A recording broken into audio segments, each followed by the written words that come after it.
ब्रह्मा जी और शिव जी के पास जाने के बाद भृगु ऋषि वैकुंठ धाम पहुंचे।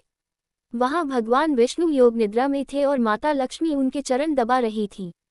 ऋषि भृगु ने विष्णु जी को जगाने और उनके धैर्य की परीक्षा लेने के लिए उनके सीने, छाती पर एक जोरदार लात मारी। भगवान विष्णु तुरंत जाग गए, लेकिन वे क्रोधित नहीं हुए।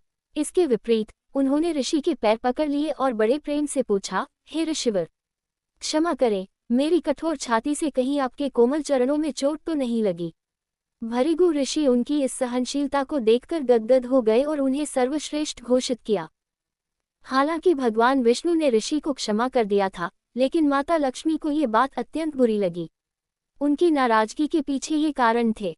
माता का निवास स्थान, पौराणिक मान्यताओं के अनुसार भगवान विष्णु का हृदय वक्षस्थल माता लक्ष्मी का निवास स्थान माना जाता है। ऋषि द्वारा वहां प्रहार करना माता लक्ष्मी का सीधा अपमान था। दंड न देना। लक्ष्मी जी चाहती थी कि उनके पति उस अपमान के लिए ऋषि को दंड दे, लेकिन विष्णु जी ने उनके पैर सहलाए, जो माता को पसंद नहीं आया। स्वाभिमान।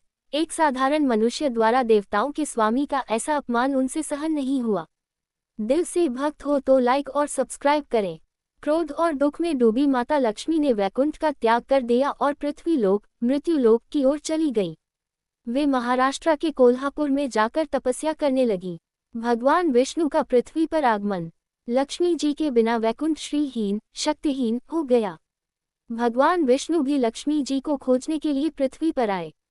इसी कहानी के आगे के भाग में भगवान विष्णु वेंकटेश्वर, तिरुपति बालाजी के रूप में अवतरित हुए और अंततः माता लक्ष्मी, पद्मावती से उनका पुनः मिलन हुआ।